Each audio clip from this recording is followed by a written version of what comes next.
Recon Athlete Podcast is brought to you by Kreitz Market, The Social, and Focus Fit San Marcos.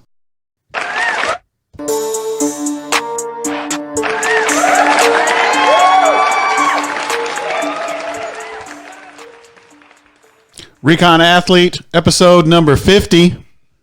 Chris Sanchez, Paul Rodriguez, Zach Lucetto on his way, and Snoop Daniel over there in the green room in Paddock Studios. The green room, I like it. Yeah, the green room. That's right. That's right. Good morning, y'all. This is number 50. I don't know, man. I'm excited. I'm happy, and I'm also maybe a little surprised. Why? I don't know. I'm just kind of like, dang, like we're at 50 and we've just been consistent, and we've been doing twice a week since late August. And Snoop and I were talking about it last night. We were like, man, I was like, we've done 50 episodes already, but the biggest thing is that we've been consistent about it. For sure. And I think the biggest driver behind that consistency has been Paul. It's been you.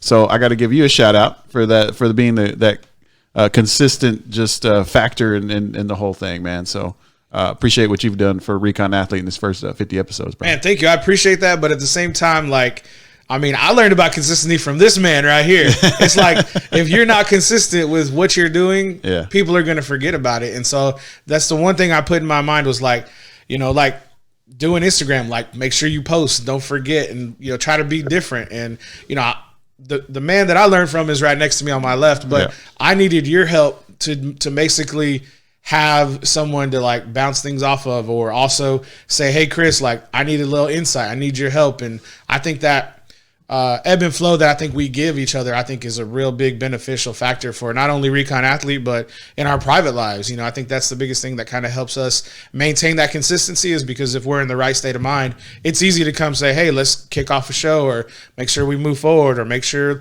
we do whatever we need to do to get to milestones like 50th episode this morning here in the Paddock Studios, Recon Athlete Podcast episode number 50. Let me see if I can feel it. Yeah, okay. No, that's cool. It's cool. I was just showing everybody. Yeah. Yeah. That would be great. That would be a great thumbnail.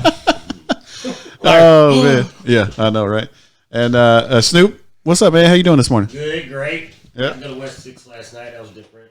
That was fun. Oh, yeah, microphone on. Yeah. Oh, yeah, we did go to West 6 last night. I did a little celebration. I know. So now I'm just picking out my XFL lineups for DFS. Yes, and that's going to be one of our topics for today. Also, Zach gave us some homework to do about some University of Texas signees. And I liked it. I was like, okay, Zach, I like how he took that initiative. It was like, hey, would y'all be up for this? In the messenger. And I'm like, yeah, I'm down. And then I kind of got to basically do what I enjoy doing, is kind of doing some scouting, getting behind the scenes on what these athletes do and where they come from. And, the guy that I'm going to be talking about today later on is, I think is going to be a dark horse that not a lot of people are going to know about. He was recruited, but not as high. He's not a big 4 or 5 star guy. Yeah. But I think he's going to be a contributor, especially in the red zone, once we get to that part of the episode. Yeah, and once Zach gets here, we'll get into the cake, hopefully. So once y'all start getting into the UT signee talk,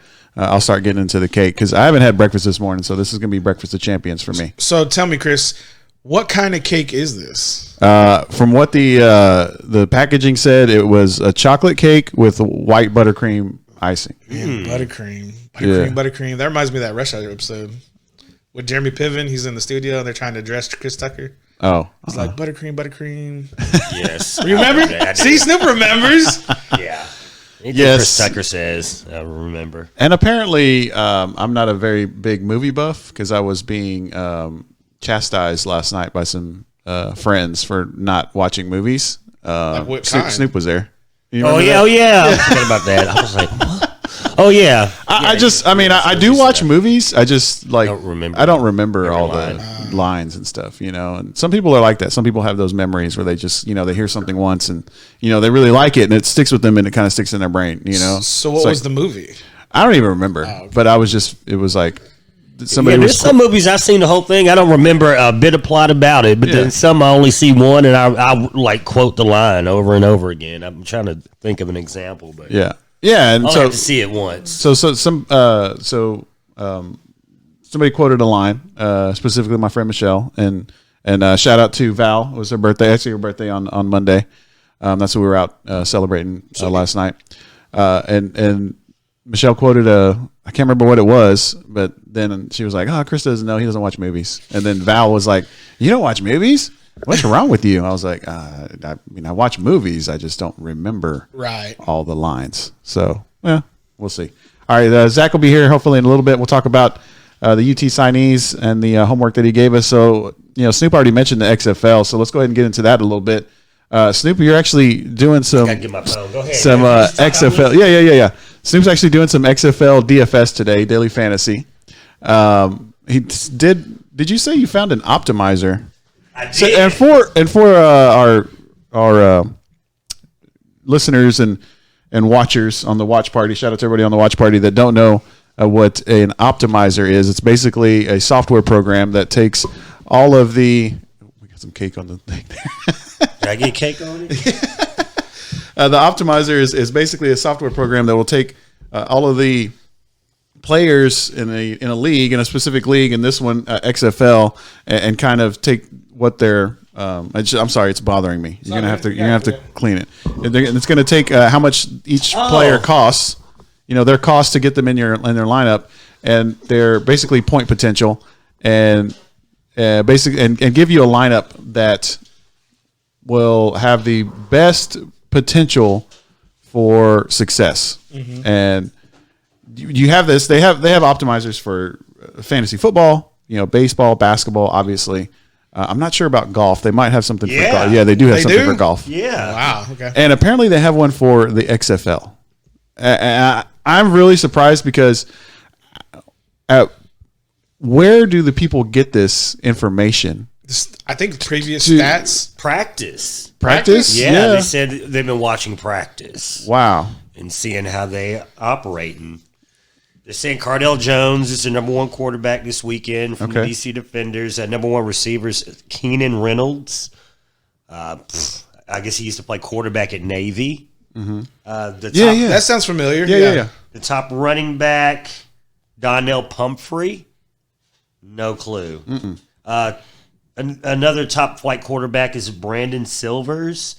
I didn't even say where he played quarterback at before, but anyway. It's a bunch of I don't know how they make optimizers either, because I don't even know how the game is played, much less who has the best opportunity to, average over 10 yards a catch. And that was the other thing that I was watching a few interviews, and they were talking to Oliver Luck, who's the commissioner for the XFL, and if nobody knows, like there's only one owner. This is really like a college league. You have the Big 12, and you have one main figurehead, and then you have a commissioner, and the commissioner Oliver Luck was basically saying that they put in so much money into market research, and they just had these focus groups of basically what do you like about football and what makes it different? How can we make it different from the NFL? And so they pretty much just almost nearly excluded kickoffs and extra points. And so now after you score a touchdown, you have the opportunity to score 1, 2, or 3 points depending on what play you want to run and a distance away from the goal line. Mm-hmm. So that really puts a big impact on not only daily fantasy, but also puts into the games that are going to be, put a sports wager on, which really is going to bring more people to watch the game, because there's no allegiance to any of these XFL teams. I mean, we remember the XFL back in the 90s because of just that. It was exciting. It was an outlandish league that was a wrestling event. It was just a big event, but not real traditional football.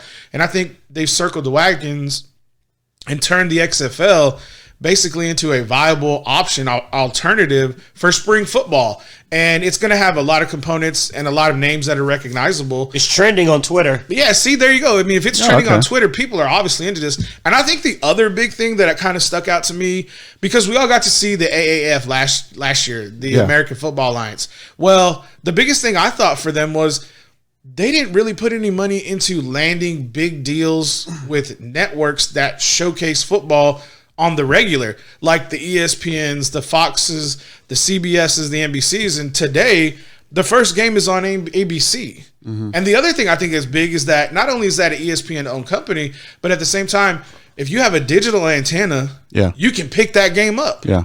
If you have your streaming service, you can pick that game up. So I think the difference between the XFL and the AAF, why I think they're going to be more successful, is they have a broader general public viewership compared to the AAF, where you had to go to you had to have DirecTV or cable to go get CBS Sports Network. Yeah. Or you had to go to BR Live and stream it. So the people who have a digital antenna who cut the cable line, like me, I can pick it up on digital antenna. I can pick it up on my streaming service. If I have on the go ESPN, I can pick it up there. And I think the other games that are going to be on Fox, I think this afternoon and also tomorrow's games, same thing. You can pick them up on digital antenna. The only game that's not there is the one that's on ESPN. I think that's Dallas and St. Louis. And that's tomorrow evening. That's the main event. That's a big game. And I think that's why it's on ESPN, is because it's like, look, I mean, we'll give you 3 games on, free TV, quote unquote free. Yeah. But I mean, dude, you have the biggest opportunity there to, see some football after the NFL. It's professional, big name coaches, college coaches. Bob Stoops is a big name. I think June Jones is another big name that's coaching out there. I think they pulled Pump Haskins. He was a coach at the Canadian Football League. I think he's coaching the DC Defenders. So you have these big name coaching guys they're not outlandish names like Hall of Famers, like the AAF tried to do. But I think what the XFL is saying, look, we can bring in quality coaches. We'll bring in above average players, and we'll see if we can make this league work. And man, they have a great opportunity to do that with, I think the biggest key is putting it on channels where you already consume football. So the ABC, Fox, and ESPN. So the platform is what you're I think that's talking paramount. About. Yeah. Exactly. I think that's paramount. Okay, and go ahead, Snoop. Now, just real quick, the Defenders, Seattle versus DC. The DC Defenders are 9-point favorites to beat Seattle, and the over-under is 50.5 points. So do you think that's heavily levied because of Cardale Jones being their quarterback? If he's the number 1 quarterback for your optimizer, are they putting that much weight on the Defenders because of Cardale Jones? I mean, in my opinion, they have to. I mean, because at this point, I mean, what else do you have to base it on? Besides the name of the player, right? What they've done in the past, possibly in college, and maybe if they have any NFL experience, and like Snoop said, practice. Yeah, I mean, we talk about practice, like Allen Iverson. So once they let the high school kids start playing straight out of high school, I think it'll really blow up, or if they ever do that. I don't know if they would ever do that. That's a whole other topic. That's because that rule is only set forth by the NFL. There's no bearing. The NFL doesn't have any control over what the XFL does. Yeah, they could literally say, you're, Zachary Evans coming out of, North Shore, and they're like, cool, come play on the XFL, right? I mean, it would be so different. Be watching. It would get a lot of attention because you have these high-profile high school athletes going straight to the league or straight to a league and being instant millionaires at 18. And I think running back is the best position to translate to the pros because there's not a lot of learning curve. And I mean, bring up Trevor Lawrence coming out of high school. He could have easily gone to the NFL. Could he easily go to the XFL? Sure. Big name, branding. And I wasn't alive back then, but this is a time where we had the AFL and the NFL having a competition, and they started what we could now call the Super Bowl and the World Championship game, and the leagues had to merge. If the XFL gets too big, I totally see the NFL saying, "No, you're good. You're not going to take all of our potential athletes. You're not going to take our viewership. Yeah, you're a spring league, but we may go in and buy you out." The owners of the different football teams and franchises. I mean, I just don't. I mean, the only thing about high school kids going to an NFL, I mean, it's not viable with physically. But it's a case by case basis. I mean, physically, it's just like, I don't know, man. Like when you think about how much bigger that kids get between high school and college, just one off season of training. Yeah, a kid can put 15, 20 pounds of muscle on, because they're 18, 19 or 17, 18 years old. You might not be able to do that, and you won't have time to do that to get, if you're going to go straight into playing against grown men. I mean, it's a totally different, totally totally different platform, venue, and just an environment to be playing football. And I just don't think that would be, I guess for the player health, very good. But for the masses, I think you're accurate. But these anomalies that are out there, where a player and it's going to be skill set. It's not going to be your linemen. It's not going to be your linebackers, because those are in my opinion, those are the people who need their bodies to mature fully. Yeah. The running backs, the DBs, the quarterbacks. I mean, that's a little bit of a different skill set. I think quarterback could easily translate if the protections are set forth like the NFL they do if they do that in the XFL. Because you can't touch quarterbacks. Right. And so it's more of a mind game. It's more of a chess game in the brain on how they're going to be able to read. And if you can read and you can deliver the ball with your arm strength, I don't see a problem in that translation. But overall, for the masses, yes, I think you're right. Yeah. Recon Athlete episode 50, Chris Sanchez, Paul Rodriguez. Shout out to Snoop Daniel for joining us for a second. Come back, Snoop, if you want. He's going to go back to the green room. Zach Lucetto now joining us. What's up, Zach? What's up? Good morning. How you doing, bro? I'm good. Yeah. You got your little breakfast there at the the Sour Patch Kids. Mm-hmm. Shout out Sour Patch Kids. I want to give a shout out to everybody that's on our watch party real quick. Stephanie Marie. Hi, Steph. She's always on there. She's a super fan. Yeah. Justin Thomas, Camille Stingley, Stuart Newton, Zach Lucetto, who was watching us. Yeah. I'll say what's up to John Paul, Wayne Gonzalez. That's your homie. My homie too. My cousin Edgar Camacho, he actually had a little comment on here about the XFL, and I'll read that here as soon as I give everybody else's a shout out. And of course, Anthony Lopez, shout out on us.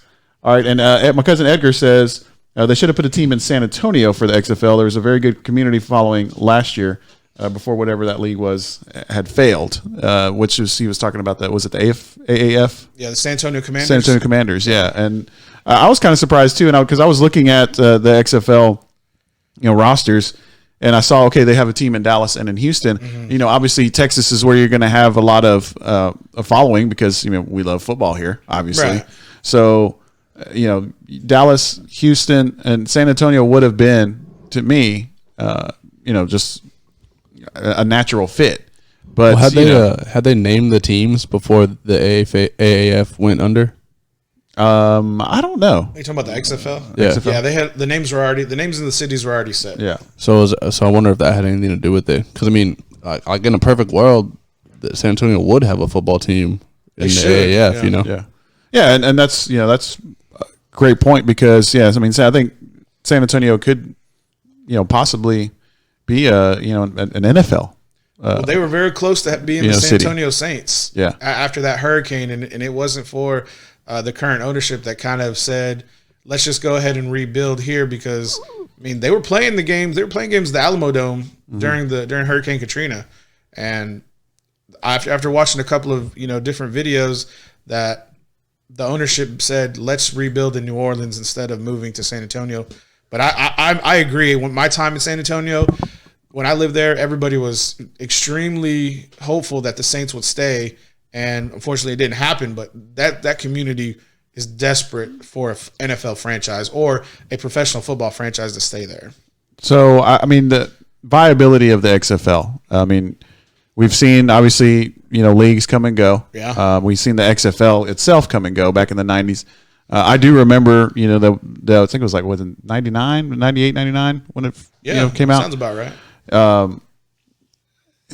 Is this going to work? Is it going to last? And Paul, you mentioned the platform, being on ABC, being on Fox. The AAF on NFL Network? Yeah, at one time, yeah. Well, yeah. I thought that was weird that you said showcase it on a channel that shows football regularly. Right. The NFL Network is. But see, here my point is that if you have a digital antenna, but that's not what you said. That's not what you said. When I was listening. I'm just saying.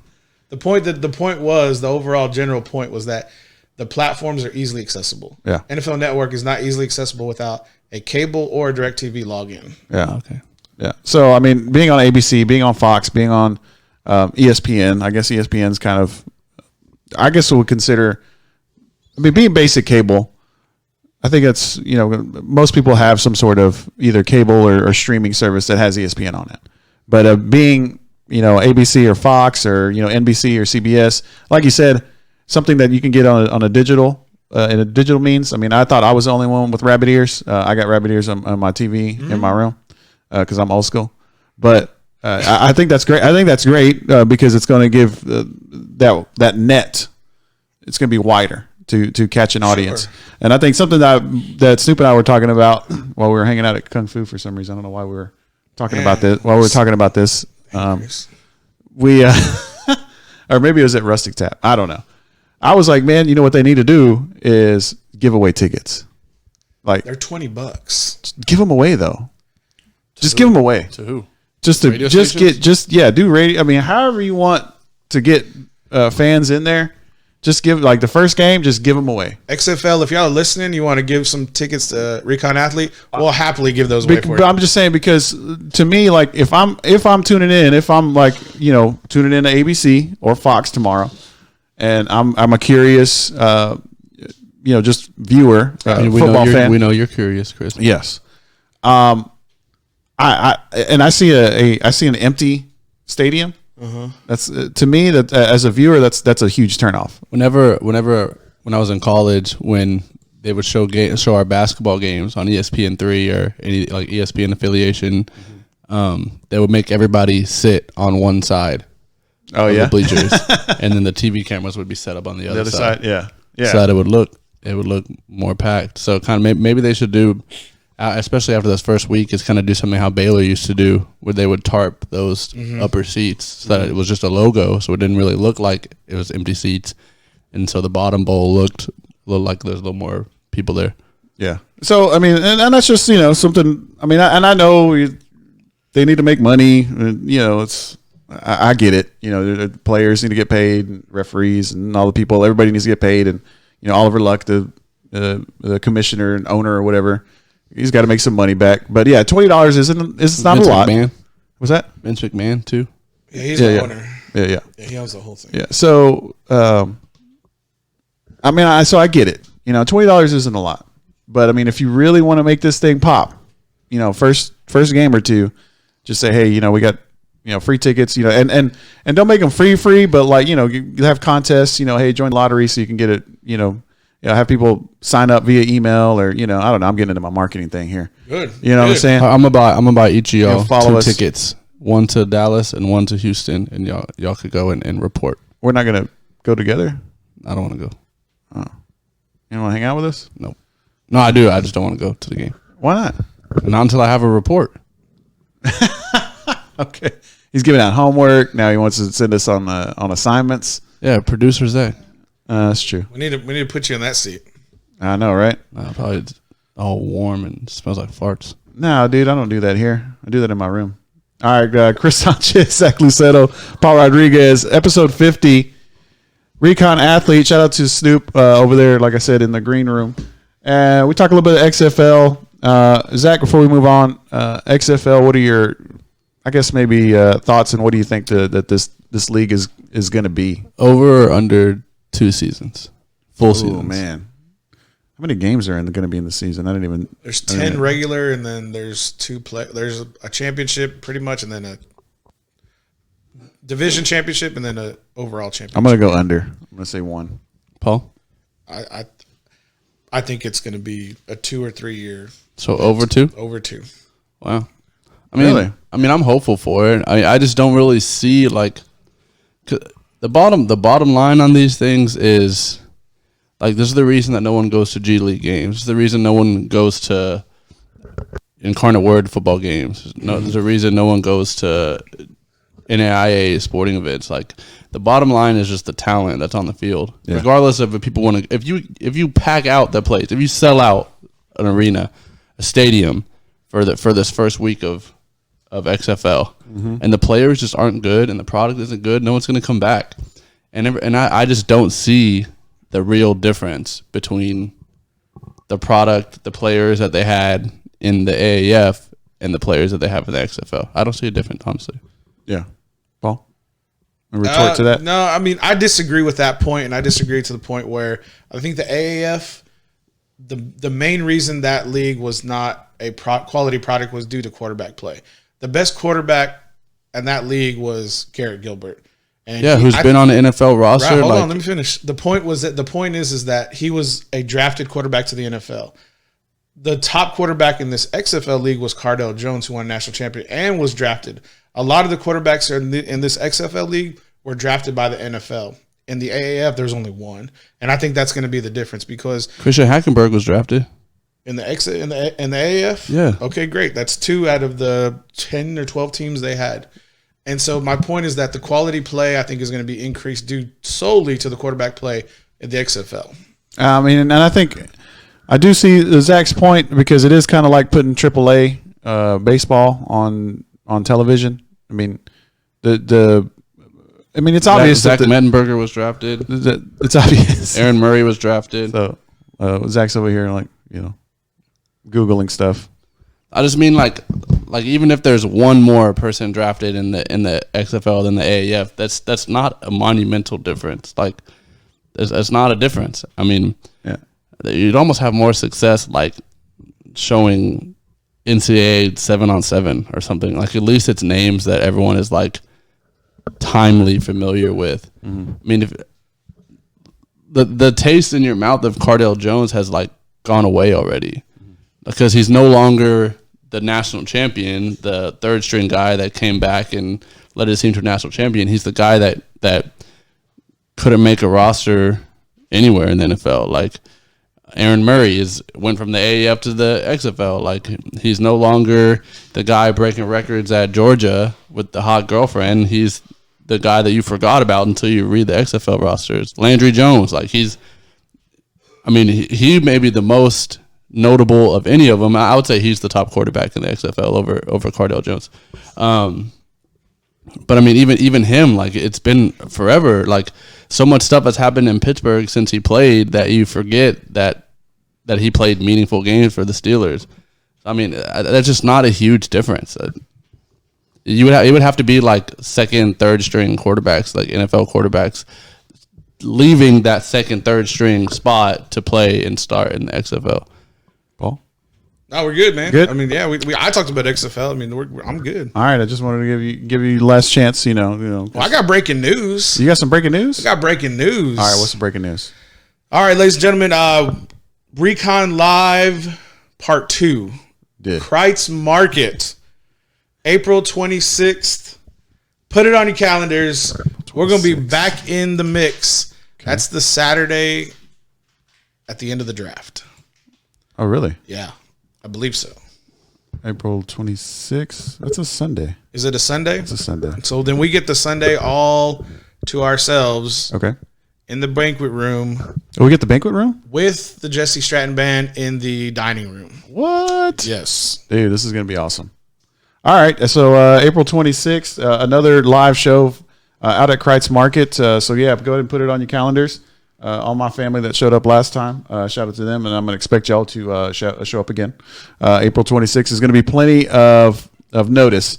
So make sure everybody gets out there and sees us. We're going to have door prizes that are going to be a little bit better in value this time. So we'll get those things released. We'll have a whole marketing campaign, pretty much in the whole Texas area again. And so we'll get it as soon as we get more information. We're going to get that released to everybody out there in internet land. All right, and shout out to everybody that, of course, it's on the watch party right now. I got to shout out to my homeboy Adam Bergner. He says, "What's up, Snoop?" And he's asking me if I lost my razor. Yes, I did. I lost my razor. So I think you should keep it. What? I think you should keep it. I mean, it's just kind of weird, man. We got to get this lighting thing, and shout out to Sandy McElroy. He's going to try to help us out with the lighting here. So it's a really thick gob of icing right here in front of me. Where? Right here on this cake right there. Oh, do you like this cake? Well, we're going to get into this cake before we get off air here. Cool. And and let's go ahead and make our switch now that Zach is here, because Zach gave us our homework for today. And Zach, why don't you tell our listeners who weren't here on Wednesday night what our homework was? I think before we get into the specifics, just talk about signing day in general. I mean, I know this like secondary signing day, which used to be, I guess you would call it the main signing day. So if you want to call the December one early signing day, has really kind of lost its allure. Like it's not really what it used to be anymore, but it's still a very impactful day in terms of the athletes, in terms of the university that you root for, just kind of trying to finish out their class. So I know, Paul, there's a bunch of guys in our area that signed to big time universities. Any of those guys you want to shout out? I'm gonna let the Vandergrift guys stay with you, but I think the biggest one for me, and of course we know Alfred Collins signed with the University of Texas, and we know Princely signed. If I could, Princely brother, I'm sorry. If I could pronounce your name right, your last name, I would say it. But Snoop can. I can't. I'm sorry, Princely. But defensive tackle out of Manor High School, signed with the Florida Gators. Great program. I think he's going to fit in really well there. Also, the other one that I thought for me, because I was kind of watching his recruiting trail out of Lake Travis, was Trey Sophia. And he was getting offers that I thought he deserved better offers. And finally, when the Army offered him a scholarship, and then when I saw him commit, I thought for me that was the best athlete who deserved to go to a D1 university. Also, of course, we're going to mention Lake Travis. We also have to mention Hudson Card, who signed with the University of Texas as well. I know that there's some Vandergrift kids out there, and I'm going to go ahead and pass that on to let you give them some shine because you're their sideline reporter. Yeah, I mean, most of the guys from this class did sign in this second signing period. So both of the Mongozi twins, they signed to Drake University, which is great for them. Great that they get to stick together, which I think was kind of something that they wanted to do from the jump. Ryan Arnold signing to Trinity. I know he was a kid that has all of like the physical traits. He plays defensive back, plays corner. I think he could project like moving inside, maybe to a safety or like a smaller linebacker, just because he plays so physical. So I think the fit at Trinity, fits his personality really well. So I think that's great for him. Drew Dawson with the preferred walk-on to UAB, I think is awesome for him. Just kind of getting to like fulfill his dream of playing at the next level. You don't get like the size and the stature that you want from your Division I FBS quarterback, but I mean that guy is going to do everything he can to win, everything he can to get better. So I think that's huge for him. Just a great opportunity. Who else? Let me shout out some the linemen real quick. Westlake offensive lineman Connor Halverson committed to Rice, signed with Rice, and I'm sorry, not Rice, but Yale. Which those guys at Westlake and Lake Travis, man, they get into them Ivy League schools. Oh yeah, and that's really awesome. And I think Connor was the pretty much the alpha leader for that Westlake offensive line. 6A D2 state championship. So I also want to give some offensive line some love. Also, we just shout out the D line. I give the O line some love too. Yeah. Zach? So speaking of defensive line, Jackson McCauley played mostly linebacker, but will put his hand in the ground from time to time for the Vipers with a preferred walk-on to West Virginia where his dad played. And just kind of from following him and his family and being able to talk to those guys and people close to them, I know there's an opportunity once the signing period ends for them to reevaluate and consider putting him on a scholarship, which I think would be really cool and well-deserved. That's an all-state linebacker, one of the best tacklers in the area and the best tacklers in the state. That dude's bad. I like him. And then Harry Witt to Rice, the center. Again, just a guy that works hard, guy that dealt with some injuries this year, but, was itching to get back on the field as soon as it happened, man. You could tell just the fire that guy plays with. So, Vandergrift is really and I think this area as a whole, Snoop, you might have something to say about this too, is it's really been – it used to be, like, when I was in high school – like the five best, like only the people that were like ESPN ranked were the ones going to play college ball. Yeah. Everyone else was going like to Mary Hardin Baylor or something like that. Like it was few and far between when it came to big time FBS, like Power 5 versus everybody else.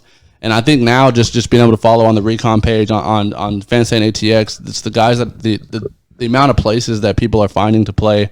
I think talent-wise, we're seeing more and more people go FBS, Power 5, and then also FCS, which I think is a great opportunity for these kids that know they have the talent to play at that level, at the Division I level, but may not have the frame or the size. So I think seeing all these guys signed to SFA, signed to schools like that, I think is awesome.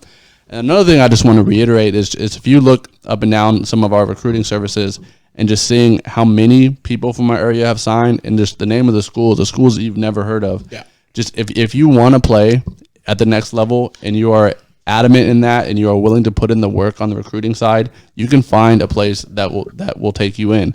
It may not be, it's not D1 or bust. It's not D1 or nothing at all. It's if you want to play, like you can find a place. Like even you could really just go on Recon or FanStan and any of the schools that you've never heard of, like send them an email. Mm-hmm. Send them a link to your huddle. The opportunity is out there for sure. Yeah, and I have to agree with that. And I think, I have to shout out to Snoop and the job that he does with FanStan on the recruiting trail. Of course, Recon's getting into that.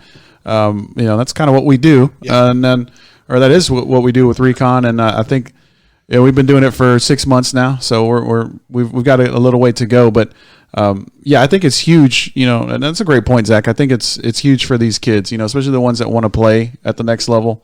Going to places like Austin College, or University of the Mines or something like that. But I mean, a lot of these University of the Mimes.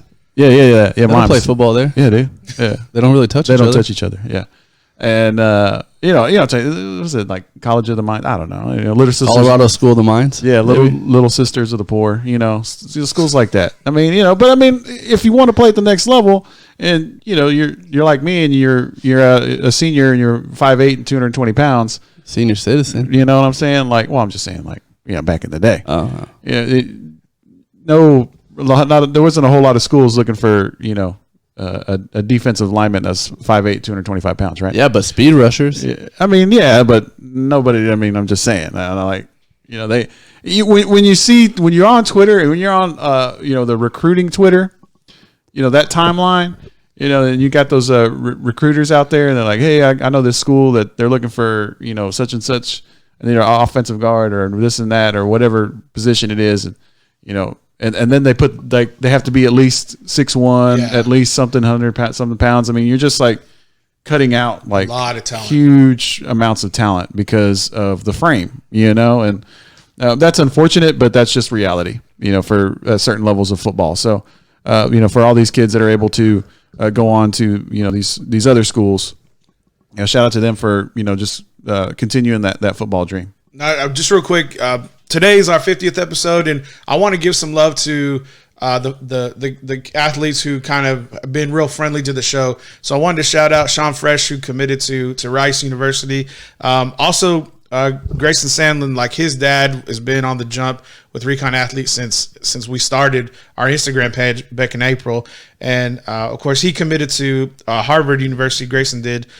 So that's another big thing that I thought stuck out to me. And I just want to give, I want to give some love to the guys who don't get a lot of press. And I want to say congratulations to Lehman offensive line Gilbert Partita, who signed with Texas A&M Kingsville. I spent some time at Kingsville. I tried to walk on. I failed, which is okay.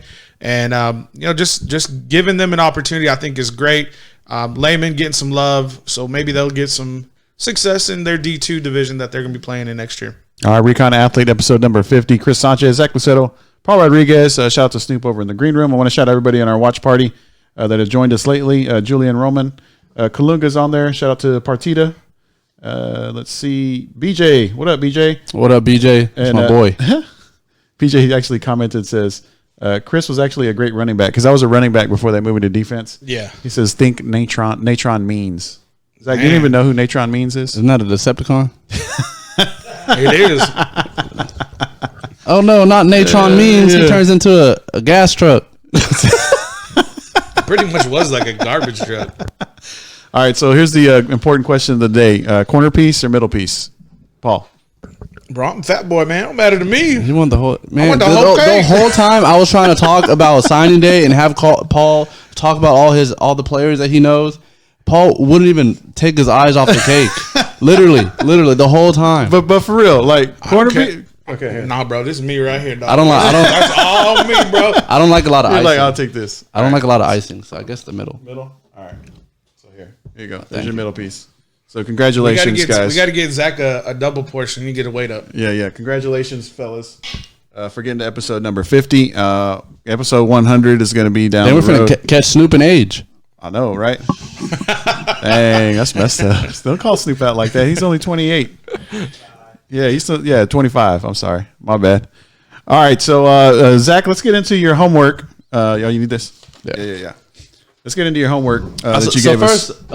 So first, I mean, definitely the school that we got to talk about the most is the University of Texas, and I mean they really had a great end to their signing day. I mean, most schools don't have a lot going on, but they They missed out on some guys in early signing period, so there were some spots available that they needed to fill. They wanted to fill and really needed to fill in terms of Tom Herman. I mean, solidifying his role as a great recruiter, and I mean he is. And I mean, as much as you want to say about the product that has been on the field for Texas, I think what's keeping Tom Herman his job so far, especially going into this 4th year, is the fact that he is a great recruiter. He's put together great classes. He reeled in the number 5 overall class, according to 24/7 Sports this year, and the number one class in the Big 12. Mm-hmm. So I think that's huge. Just to go through everybody, the early enrollees. So these guys signed obviously in the first signing period. Hudson Card, 4-star quarterback out of Lake Travis. Defensive lineman Vernon Broughton, another 4-star guy. Defensive back Xavion Alford, another 4-star defensive back Jaron Thompson, who really projects more as a safety. Offensive lineman Jake Majors, 4-star wide receiver Troy Amiri, another one of those big body receivers. Offensive lineman Logan Parr, and then to round out the early enrollees, defensive lineman Sawyer Gorham Welch, 3-star guy from Longview. I'm really interested to see kind of what role he turns into, and kind of I'm really excited to watch him. And I wasn't too impressed with him when I got to see him play against Vandergrift. So I was really surprised when he got this Texas offer, and I think he was already committed somewhere else. And as soon as he got the Texas offer, which was by far the biggest offer that he had, he immediately flipped and committed and enrolled early. And then the number one, the best player signed by any Big 12 school was 5-star running back Bijan Robinson out of Arizona. Quarterback Jaquindon Jackson, who's dealing with a torn knee right now. Yeah, who's a guy that me and Paul have been really big fans of. Who didn't enroll early, which I think doesn't help him very much. Linebacker Prince Dorbah, 4-star outside linebacker out of Highland Park. Defensive back Keaton Crawford, 4-star guy out of John Tyler. Offensive lineman Jalen Garth, athlete, wide receiver really, Cavante Dixon, who's Keontae Ingram's older brother, or younger brother. Mm-hmm. Both of them played at Carthage High School. Offensive lineman Andrej Karik, guy out of a great program in South Lake Carroll. Wide receiver Dejon Harrison, your guy out of Hutto. Athlete Jaden Hullaby, 3-star guy. And then to round it out, some of the other guys that signed late, Jalen Ford, 3-star guy that they flipped from Baylor, I think, from Frisco Lone Star. And then another big get, depending on which service you go to, either a 5-star or a 4-star defensive lineman, Alfred Collins. And then so I asked he's a 5-star. I asked the guys to it's because we are an Austin, Texas radio show. He's down the street, Cedar Creek. I asked the guys I did a random thing and picked a guy for each of us to kind of break down and watch them huddle on and kind of see how they project and in our opinion what they're going to turn into at the University of Texas. So Chris, I think you had who? Xavion Alford, and then Paul, Jaden Hullaby. So let's start with Chris because I know he's the best of the best. So. Am I? Yeah. Did I do the homework? Yeah, actually I did. And I was actually impressed by Xavion Alford. I mean, his senior season was cut short because of injury, but his junior season he had 60 tackles, 20 broken up passes, 6 interceptions, and a pick 6. And from what I saw on both his junior or mainly his junior year, because senior season was cut short, it was solidifying what most of the recruiting, websites and everything was saying about him is he's a hard-hitting safety. He's a run stopper, guy that'll come up and put his nose in. And he definitely did a lot of that in a lot of his highlights. He can break on the ball really well. He's tall for the position, 6'1", about 200 pounds. I mean, and then that's pretty big for a safety that's coming out of high school because, I mean, he could end up putting another 15 pounds of, 15, 20 pounds of muscle on him, So he's got great ball instincts. I can tell that the coaches at Shadow Creek where he played really did a lot of film work with him because, I mean, there were certain plays, especially the ones that he would make on the ball, where he was making his break towards that football, towards that route. Yeah. Almost before the quarterback was. Yeah, he's a very instinctual player. Right, sure. right. I mean, like now, that granted that could leave him open up to like some double moves and stuff like that. Yeah. But I mean, at the high school level, he's got enough speed to make up for it. And that's kind of what I saw is if he was out of position or whatever, he could make up for it with his speed and his athleticism. He is hard hitting, like I said. The one critique that I would say that I saw about him was when he actually came up to make the hit, he stopped moving his feet. A lot of the times he would plant his feet and then kind of launch himself forward. And that's just once you get into the college level, when you try to break down on somebody, they're going to make a move. They're going to be a little bit more elusive. At the university, playing against the teams the University of Texas plays against rather than in high school. So if there was one thing that stuck out with me as far as a critique of Xavion Alford was just, keep your feet moving when you're trying to, make that tackle. Yeah. You know what I'm saying? When you get there, because a lot of times, like I said, he would get there and then just kind of like launch. And it's kind of, and granted, it's different making a tackle out in the open field. Mm-hmm. Rather than in the backfield or whatever, but most of the time you want to try to keep your feet when you're making contact and rolling through somebody. So I think there's so much talent right now at the University of Texas. Most from what I've read, they're expecting him to redshirt this first season, especially coming off an injury. Yeah, yeah. So I mean, he's probably gonna redshirt this season, but I can see him turning into Caden Stearns type of player, definitely. And hopefully he's not the type of player that gets injured as often, but that does open up because of the type of hard hitter he is. That I think that is a worry for me for him is the injury bug. Especially when you're a safety. Coming up to make a lot of those hard hitting tackles. Yeah, it seems pretty common right now at the University of Texas with Yeah, injuries in the secondary. So I actually did watch some highlights. Yeah, that's why I wanted you to go first because I didn't think you did it. so Xavion Alford, I got to watch him last year win a state championship with Shadow Creek. Yeah, and I've actually mentioned him a couple times before on the show. Yeah, he's been one of my favorite players to follow. I was really excited when Texas went after him so hard.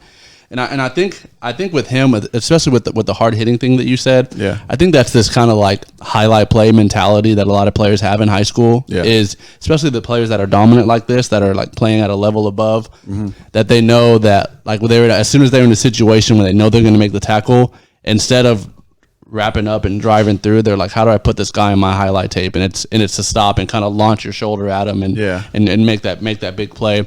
But I think what really intrigues me about Xavion Alford is the school that he came from was surrounded by so much speed. Yeah. So he plays with so much speed and so much fluidity to go along with those instincts. I think he's going to turn into a player that's very versatile for Texas, I think, and especially with how young Caden Stearns, BJ Foster, some of the other guys that they had, they've recruited defensive backs so well. It wouldn't surprise me to see him if he doesn't from right off the bat get that like deep safety spot, kind of come toward the line and play like that nickel, or I think he even has the skill set and the speed and the hips to play cornerback if needed. And I think he complements the other guy they got in this class, Jaron Thompson, who's a taller guy who plays more deep safety. Whereas that guy could kind of turn into the Caden Stearns, and Xavion Alford can turn into the BJ Foster, the guy that can blitz off the edge because of his speed, the guy that's very solid in the run game, and then just his ball skills is what really impresses me to watch on his tape. And I got to see him in person. I mean, he has a knack for getting his hand on the ball. He's great after the catch too in terms of the return game. Yeah. So I'm really excited to see. It was really a bummer that he got injured because I wasn't able to see him in the state championship game. I was really bummed about that. So I think that'll definitely hurt his development in terms of like bursting onto the scene at Texas, because you have to your first part of camp. Which is great that he enrolled early. Your first part of camp is it's not getting on the field and showing what you can do. It's rehab for his injury. So But I'm excited about Xavion Alford for sure. I mean, that the program that he's coming from is just going to continue to pump out these big time players. Yeah. And so, Paul, you want to talk about the guy that you broke down a little bit? Yeah, Jaden Hullaby out of Mansfield Timberview. Mansfield Timberview actually was the first game of Lake Travis that they played in this previous 2019 season. And he was recruited as an athlete. I mean, he did get recruited to play linebacker for some schools, and of course, he chose the University of Texas once he did pick up that offer. But he's a great sized kid, 6'2", 205. If I were him, because he doesn't have elite speed, he has adequate Power 5 speed for the running back position.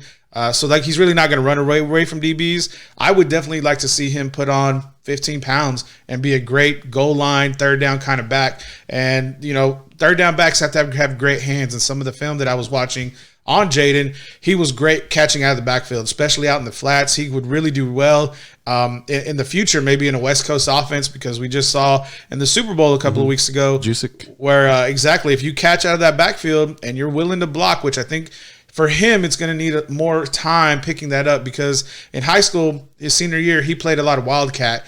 And if you watch that Lake Travis game, that's where he really was developing a lot previously. So quarterback, he's got great hands. He's going to play running back at the University of Texas.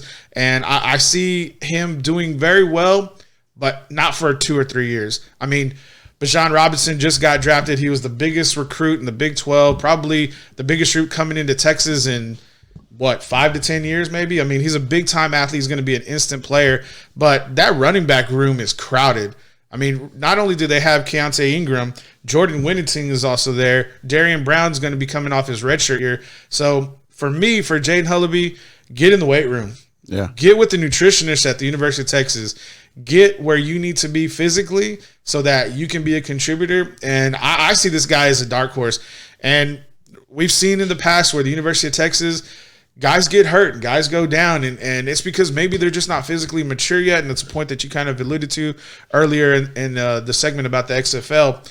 But this guy, he runs high. That's the only thing. Runs high and doesn't block great yet. So, and man, you really can't run high. I mean, we saw Eric Dickerson. That running style is kind of really what I saw. Like Derrick Henry. For the new generations, I was going to mention Derrick Henry. Yeah. But this guy's not Derrick Henry yet. But 6'2", 205, if you can get to 6'2", 220, and if you can still run 4'5", 4'6", that's Derrick Henry. So this guy, I think, really could do well, catch out of the backfield. Hopefully he keeps the speed with adding on the weight. That's the only thing that I thought was a little bit different. But great hands, very secure with the ball, comfortable throwing, which is an aspect that Tom Herman could utilize, throwing him out there maybe in a game where they need a big play and he rolls out and throws out of the back or throws out of the flat and for a big touchdown, because we're kind of seeing these trick plays where running backs are throwing. This will be a really viable candidate for that to happen. But I think he's definitely going to get redshirted. 3-star athlete, huge dark horse running back for UT, and I think could pay dividends in his redshirt sophomore year, which will be 3 years from now. And so, Paul, I wanted to ask you. You sent us a message in the messenger where you said this guy is going to play for Texas. What was it about his film that really stuck out to you? Was it what he was doing? What is he doing with the ball in his hand? Was it his route running? Was it catching? What was it? The consistency at the line of scrimmage was his vision, and I think that's the biggest asset that he utilized. The Mansfield Timberview offensive line put out holes, but they were holes that needed to develop with their wedge blocking scheme. And as soon as that block emerged, he was able to hit the hole, not with elite burst, but I think with burst enough to where he could get to the second level. And for me, I think with vision, especially at the University of Texas, the offensive line has been a little bit of a weak point. He's going to need to have that time for them to develop, get the block open, and then he can scoot for maybe a 5 or 6 yard game.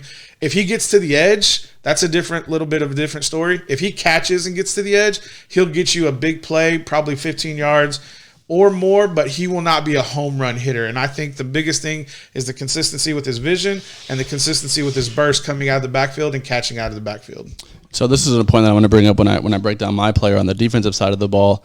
Just with all the changes that Texas has gone through over the years, and even coming into this year with Chris Ash being the offensive coordinator. I mean, I want to compare Hullaby to someone, but it's hard because you don't know what positions are gonna play. So I think a few years ago, with what Texas tried to do with Chris Warren, I think, is something that is a role that Jaden Hullaby could fill in very well, kind of that H-back position. And then if you go and look, a name that Texas is familiar with recently, if you go and look at his height and weight, Andrew Beck, the guy that played tight end for Texas, a white dude. Yeah. He's 6'3", he's a little heavier, he's like 255 now, but that's NFL weight. Yeah. And that was a guy that was very productive for Texas as a tight end. So I mean, I think those are both roles that Jaden Hullaby could kind of fall into, but I think I think the reason that you say it'll be a few years is it'll be a lot of kind of him roaming around rooms trying to find the perfect fit and the perfect and the role to use him in. It's just going to be basically where can he get a spot, where can he get an opportunity, and that running back room, man, is crowded. But H-back is a viable option. He did get recruited for some of those positions at other schools, but for me, I think he likes to be. I mean, he played quarterback his senior year in high school. He likes to be that star. He likes to be that guy, and I think. Him being underrated, I think he was underrated with his stars and with his body of work. And I think the only reason he did get 3 stars is because he didn't stay at Timberview. Like his junior year, he went to a different school and came back. I think if he would have remained there and played quarterback for 2 years, I think he easily would have been a 4-star kid. That's what I'm grading him at, solely on the clutch factor that he brings, as well as determination. Like when he falls, he doesn't go backwards. He's always going forward. And I think that's something the University of Texas has been missing for, 5 or 6 years. And I think, Bijan Robinson's going to be taking those snaps. He's getting those carries. And, Keontae Ingram, I'm sure is going to get them also. Yeah. So even Jordan Whittington, I think he may need to find maybe a slot position or something different. And I think that slot is something also I think it's good to bring up. I mean, he doesn't have the height as little Jordan Humphreys, but I think just looking at Jaden Hullaby, and a lot of times you hear like you break down recruits, you see like lack size but great frame could fill out. This dude is thick. This dude is pretty filled out already. He reminds me of that Dallas receiver. Number 19 with Romo. Michael Irvin. No, not Michael Irvin. I really can't think of his name. But he's built like a receiver on top, and he's built like a running back on the bottom. But you're right, because when I saw him in skills challenges, his lower body is and his thighs are very, very well developed for his age at that position personally. Like Samaj P. Ryan back in the day. Yeah. I mean, mine is but 6'2". But 6'2". Yeah. So tell us about your guy, Zach. Yeah. So the guy that I broke down is another guy I got to see in Win State was Prince Dorbah out of Highland Park, a guy that's originally from the Ivory Coast, and so I think a lot of the defensive linemen for Texas. What's the guy's name that just played at Texas? The one that got drafted. He plays for the Texans now. The defensive end. Oh, what is his name? But Texas has kind of had like a lineage of. You're gonna Google it, right? Of players like of African descent playing defensive line, being great pass rushers for Texas. So that's kind of like a cultural thing that they wanted to keep up, which played heavily into the recruitment of Prince Dorbah. You think so? Yeah, no, I've read that places where this guy that you're about to look up his name, really reached out and tried to help recruit this kid. This guy's the 126th overall prospect, the 17th overall prospect in Texas, and the number 7 outside linebacker. So this guy, he's about 6'2", 6'3", 215. So he's one of those guys that me and Paul just mentioned that has the frame but could still fill out a little bit. Charles Omenihu, that's the guy. So I mean, if you think back though, there's been a few guys of African descent there. This guy's from Ivory Coast. I mean, he fills that role very, very well to continue kind of that tradition. He reminds me of not a poor man's, but like a lesser recruited Malik Jefferson. Okay. Plays that outside linebacker role in high school. He really was just a pass rusher. Kind of played in that odd formation guy, the like 3-4 outside linebacker. So he really was mainly pass rusher. And so for his development for Texas, I'm really concerned with how he kind of fits in with the new defensive coordinator, because this guy has said that he's bringing a 4-3 to Texas. Yeah. So I don't think he necessarily fits the role as a 4-3 defensive end. I think those are normally bigger guys. I think he would have to change to the more traditional outside linebacker, or it comes into dropping into coverage and blitzing less regularly. But Prince Dorbah has, elite speed. elite instincts. He's a great tackler in the open field, just from plays where he moves laterally very well. He was great at setting the edge and kind of stringing out long running plays to the sideline and eventually either making the tackle or forcing the guy out of bounds. I mean, he's a very heavily recruited guy, comes from a program where he was coached by one of the greats in all time in Highland Park. He comes from a winning tradition. This is a program that's been a state championship contender for the last, 3 or 4 years. Yeah. So, I mean, Prince Dorbah, I think, is a guy that we're going to hear sooner rather than later, just because the lack of depth at the linebacker position. And I think you're almost let all those jobs open back up with this new defensive coordinator. I saw him be compared to Joseph Osai. I think Joseph Osai is a little bit bigger. He kind of has more of a traditional linebacker build in terms of a 4-3. But I think just the speed of Prince Dorbah and the consistency, like you said with your player, Paul, I think it's gonna give us. I think we're going to see him sooner rather than later, and whether that's special teams, whether that's being a rotational guy in the linebacker room. But I mean, what stands out to me is really his sure tackling. I didn't see as many big hits, just because I mean he's only 6'2". I mean he wasn't the biggest, most dominant physical force at the linebacker position. So he wasn't like Alfred Collins just throwing guys around. He wasn't Xavion Alford getting these little huge slot receivers one-on-one and just leveling them. So I think Prince Dorbah, he has the speed to keep up at the next level. I mean, I think he's like 4.8 right now, but I think he can trim seconds off of that easily, or trim time off of that easily. Yeah. And I think his frame, I think he'll turn into like a specimen. I could see him turning physically into like an Anthony Wheeler for Texas, where he's just a very, very lean, kind of speedy, rangy linebacker. I mean, Anthony Wheeler was more inside than outside, but I think Prince Dorbah will handle this role at outside linebacker very well, especially when they call on him to blitz, because he does have very active hands, and when it comes to rushing so much in high school, and even in kind of some of the camp circuits where he was in a lot of the edge rusher offensive lineman one-on-one drills, and be able to watch him there. He does kind of get physically dominated sometimes if the lineman can get his hands on him. But I mean, he's so fast. His first step is so quick. Being able to get outside and kind of outrun the lineman, or beat him one-on-one inside with kind of hand-to-hand combat type thing. So I'm interested to see the development of his linebacker skills in terms of reading the play and dropping back into coverage when needed. But I think it's going to be a very coachable thing, just because of the skill set that he already has. So I think out of the guys that we each broke down, I think if it wasn't for injury, I think Xavion Alford would be the guy that we see first. Yeah. But because of injury and because of the unknowns with that, I think Prince Dorbah is someone that we see in special teams very, very soon. And if he has a good spring, he didn't enroll early, which I think is if you can enroll early, I think that just helps you so much in terms of playing sooner rather than later, especially bringing in a whole new system like Texas is doing. I think in terms of depth at linebacker, it's the position that Texas is struggling the most.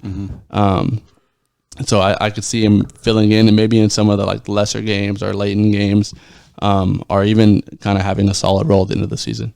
All right, and I tell you what, this whole recruiting class for Tom Herman was solid. I'm gonna say like overall, and then of course getting Alfred Collins. We didn't really talk about him, but getting him to choose Texas and over, what was it, OU and Alabama? Yep.